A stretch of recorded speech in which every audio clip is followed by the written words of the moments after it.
Your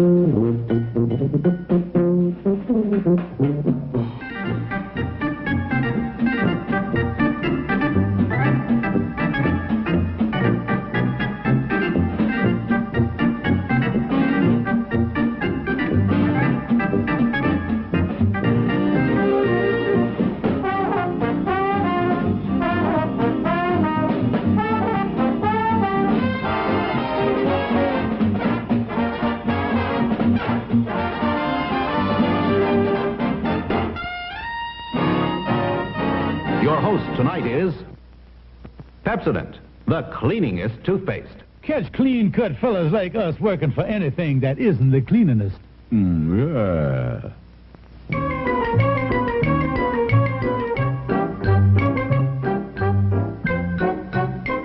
Colonel, are you and Maggie Bell and Sister Sue really going to take a vacation in the mountains? Oh, yeah, Calvin. That's why I'm clearing up my desk here. Say, where are you going on your sabbatical leave? Well, Maggie Bell and her sister Sue gave me $200 this morning. Oh? And I called another real estate agent I heard about, and I rented us a beautiful cabin up in the mountains up there in Monroe County. It's called Sycamore Lodge. Well, when did you all get up there to eyeball this place, Colonel? Well, I didn't have to look at it, Calvin. Yeah, you never heard of one real estate man getting gypped by another real estate man, have you? Well, no. But it can't be much of a vacation going away with your wife and her sister Sue. What you mean, Calvin? Well, it seems to me you're just transferring the nastiness from one locale to another. Well, when you've been as miserable as I have, any change is an improvement. Bullseye. Well, I'll see you in 2 weeks. Bon voyage and all that sentimental rubbish.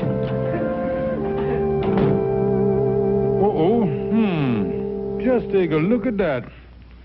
I'd better get up there and check our vacation cabin.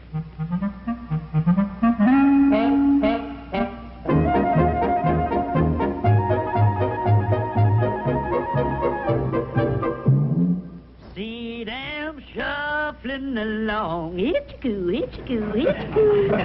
Yeah, the music and song. It's simply great, mate. Waiting on the levee, waiting for the Robert E. Lee.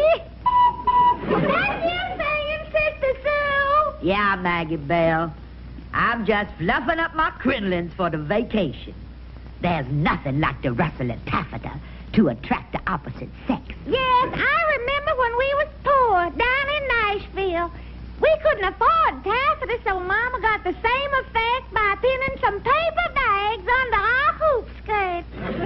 Those were the days, sister dear. By the way, is Montgomery home yet? No, and I'm getting worried about him. The older they get, the more dangerous they get. Don't you remember back on the farm we always put the shortest chain on the oldest goat? Well, good evening, girls. You got your nerve walking in here like nothing's happened. Yeah, you two-timer.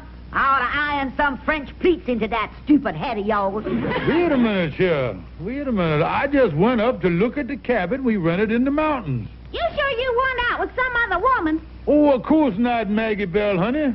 After living with you and your sister for the past 20 years, I wouldn't look at another woman. Really, Montgomery? Of course not. I'm soured up on the whole sex. Well, what's the cabin like you rented? Oh, it's a nice cabin, all right. It's called Sycamore Lodge. Just one thing, there is a little dampness in the living room. A little dampness? How much? Oh, about 10 feet, but the water receded. They had a little flood up there. Washed out 8 or 9 houses. Then you get our money back from that real estate agent. Well, I stopped by his office, and it seems that he receded, too. Well, we're not going up there. You just sublet it and get our money back, you hear?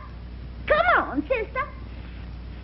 How can I sublet a flooded cottage? It would take a skin diver to live up there. Wait a minute. I think I know just the big fat frog man to occupy that aquarium.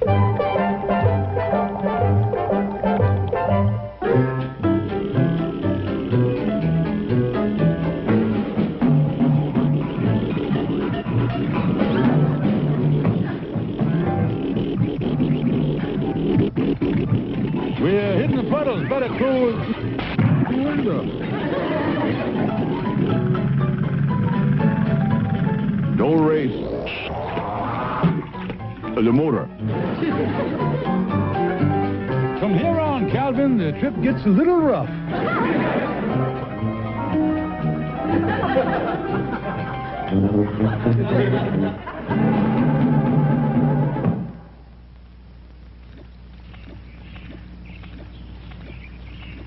Well, we've been walking for 2 miles here.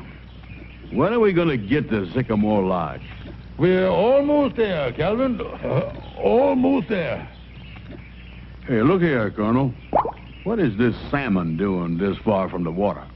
No, that's not a salmon, Calvin. That's a flying fish. He probably flew up to the mountains here to spawn. Yeah. Well, I hope I'm going to like this place that you're renting me. It's a beautiful spot. Pine trees, smack in the middle, Sycamore Lodge. Fireplaces, picture windows, luxurious rooms, spacious porches. There it is, Calvin. Sycamore Lodge in all of its grandeur. I guess you're overwhelmed by the rustic splendor, aren't you, Calvin? I must be overwhelmed by something, because all of a sudden I got a dizzy spell. Well, you're just not used to the mountain air, that's all. Tell me something, Colonel. If they don't have floods up here, how come the Sycamore Lodge is built on pylons? Ventilation. Under the house there, you got what they call a breezeway. That's the first breezeway I ever saw with barnacles on it. Take a look at your beautiful mansion, Calvin. Yeah, I'm anxious to see those spacious living quarters. Now, right this way, Calvin. Now, watch those loose boards there. Yeah, now, when you get settled in here, you will find, that's funny. Calvin! Hey, Calvin, where are you? He was here a minute ago. I'm down here in the breezeway, Colonel. Calvin, come on up out of there. Yeah. Yeah, that's right. Yeah. Now, easy does it, boy. Well, it's like that with any new place. The boards need a little tightening up. Let's go inside and see the luxurious comfort. That door needs a little tightening up, too. Wait a minute. This is all one room. You told me there was 5 luxurious rooms here. You don't have rooms anymore. You have areas. Now, look. You see there? On this side, you've got the sleeping area. And on this side, you've got a nice, spacious 3x8 living room. That's spacious, all right. Especially if you're a snake. Don't run the place down, Calvin. Now watch this. There you are. A nice 4x4 dining room. Where's the dining room table? Oh, no. You and your guests eat right off the stove. That way the food stays warm. Of course, you have to step back into the sleeping area a little here to open the oven. How come the oven is full of water? Don't ask me. The last tenant must have baked a sponge cake in there.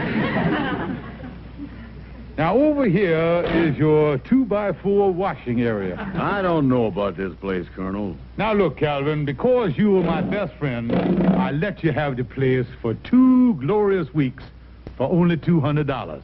Now, is that a deal or isn't it? Well, it's not too bad. And there's not every place a fella can sit on his own front porch and catch flying fish. I'll take it. Fine. Now, we'll go back to the office and sign the papers. I'll have someone come up from the village and tidy up the place. And you can move in tonight. I'll close that oven door, will you, Calvin? We want to leave the place nice and neat.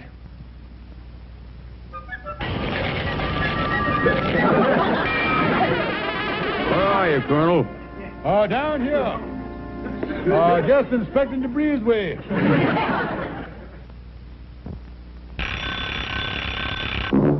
Pepsodent is the cleaningest toothpaste, cleaningest toothpaste, cleaningest toothpaste. Pepsodent is the cleaningest toothpaste, helps keep away decay and cleans the stains away. Pepsodent Pepsodent's the very best, 'cause it's the cleaningest. No other leading toothpaste can beat Pepsodent for cleaning your teeth their whitest and brightest. You really wonder where the yellow went. Pepsodent is the cleaningest toothpaste for this good and simple reason. It contains the world's finest tooth cleanser. And do you know one single dentist who doesn't say, the cleaner your teeth are, the safer you are from decay? So for both protection against decay and the whitest, brightest teeth, Pepsodent's the very best, 'cause it's the cleaningest. and stop. Next time you shop, get the Pepsodent toothbrush. It's the cleaningest too.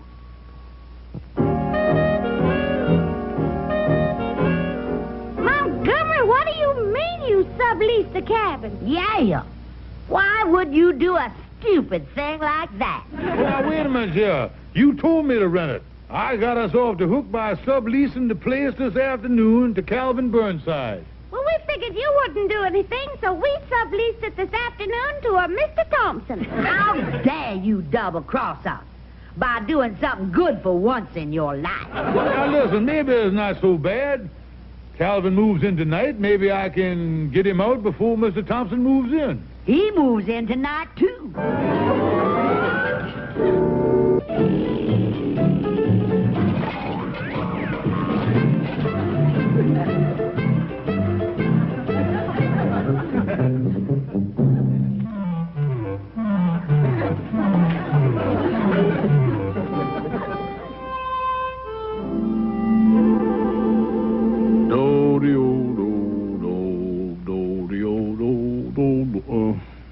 Well, now I'll see if I can find a sleeping area. The trip must have shook me up. I'm seeing double. Whoever cleaned this place must have pulled all the curtains. I wish I hadn't fell down the breezeway and busted my flashlight.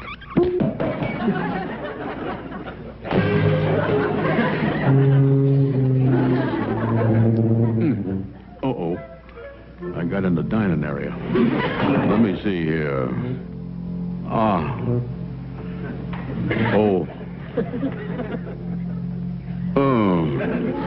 Here we are. Boy, I'm really tired.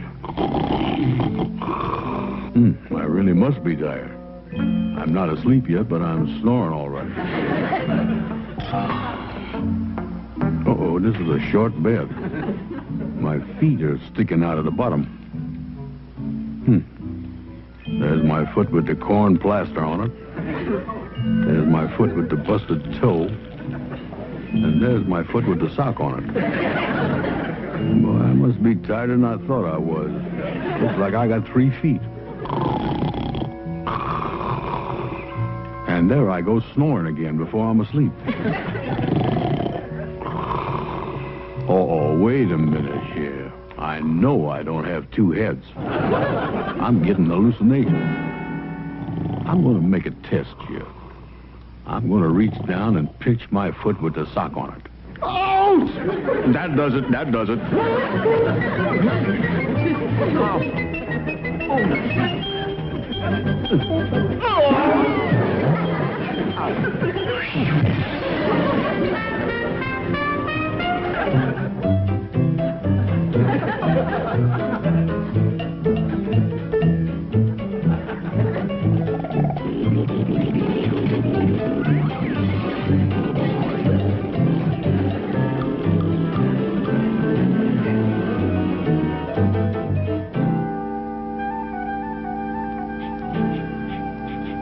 You don't have the slightest idea who the gentleman was that was occupying your bed? No. When the colonel rented me the place, he didn't say anything about sharing my boudoir. Oh, the colonel rented you the place. Well, then don't you see what he did to you, Calvy, honey? Do I see what he did to me? Ha, ha, ha. What'd he do? Why, he rented that cabin to you and to someone else at the same time. You know, when I think this over, I got an idea I'm going to be real mad at that colonel. Now listen, Calvin, will you stop screaming at me? Now listen, I resent that, sir. No use getting hot-headed. I know, but...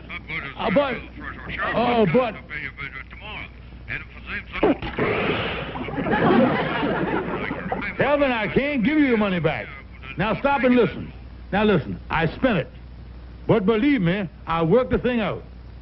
I'm waiting for my friend, Judge Oliver Wendell Clutch, to get here now.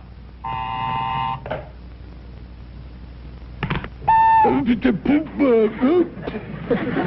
in, Judge. Get you every time, don't I, Colonel? Oliver Wendell, what took you so long to get here? I was over in the park making a political speech. Now, that's fine, but what do I do about the mess I'm in?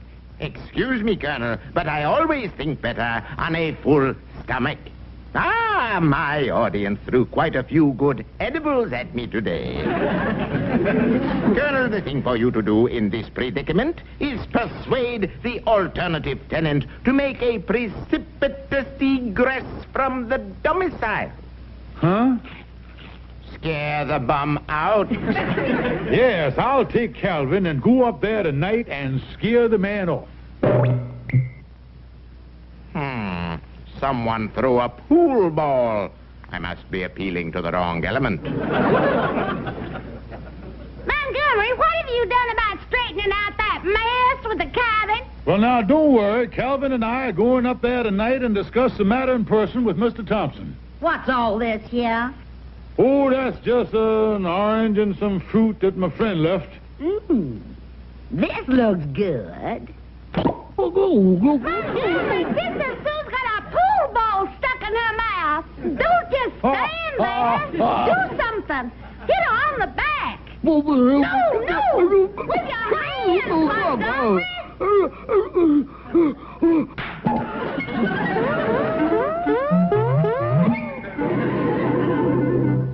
Now, why can't I do that down at the pool hall?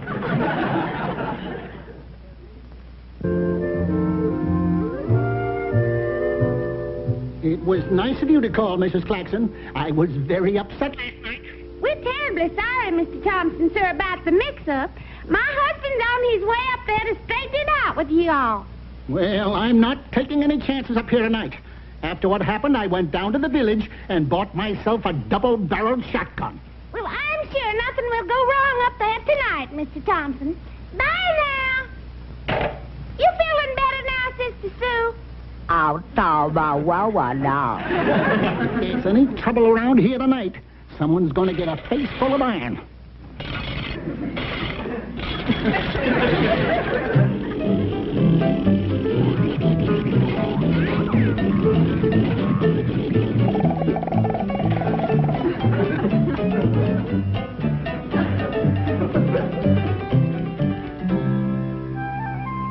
Well, now, here is the cabin, Calvin.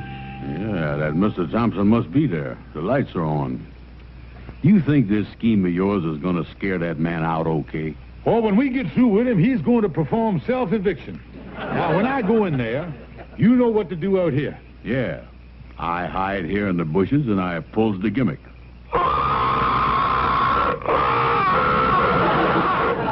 Ah, that really sounds like a mountain lion, Calvin. Now, as soon as I get in that cottage, you start making mountain lion noises. Well, I hope this thing don't make a noise like a female mountain lion. Because if a male mountain lion heard it and showed up, I'd sure hate to see his expression when he found out it was just a tin can. Never mind that. Now, get over in the bushes.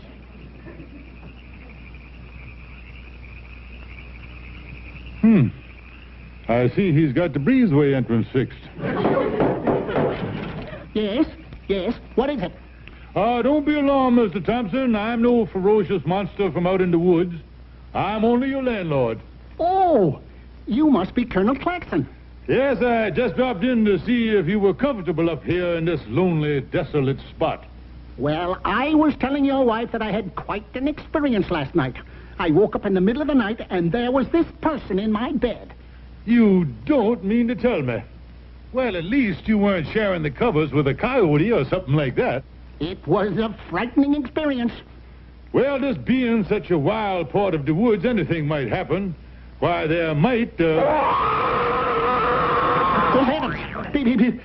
What was that? Oh, that was just one of those man-eating ferocious mountain lions that scares the city folks so much.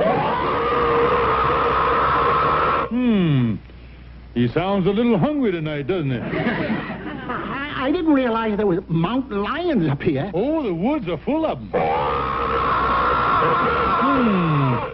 Sounds like he's ready for a blue plate dinner tonight. I'm prepared for something like this. After last night, I went into town and bought myself a gun. A gun? Yes, a double-barreled shotgun. I'll go get it. Mountain lion! Mountain lion! Shut up, you fool. There's a man coming with a gun. A double-barrel shotgun. Beat it, mountain lion, beat it. Where is it? Too late. He's run off. I see him.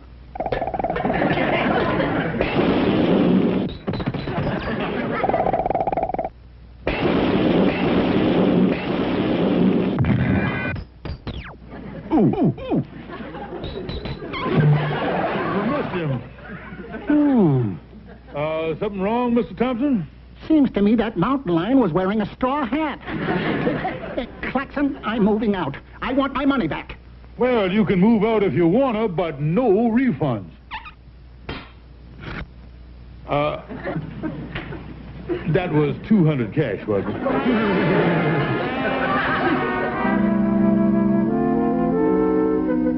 Maggie Bell, Sister Sue, hurry up. We want to get up to the cabin before dark.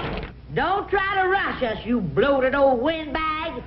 We'll be out when we is ready. You get the wood and I'll get the flame and we'll barbecue that sour old dame. Well, we're all set for Sycamore Lodge. Montgomery, I don't like this idea of us going up to Sycamore Lodge for 2 weeks. Well, we might as well take advantage of it. I just couldn't sublet the place. Well, I just hope that place doesn't get flooded out again. Since I left the South, I sandbagged my last levee. Now, listen, after a couple of days of sunshine, the place will be dry as toast. The rainy season is over, you know. Well, all right, Montgomery. We'll just have to make the best of it. What's those stairs, Montgomery? Oh, don't worry about a thing, Maggie Bell. I got everything under control.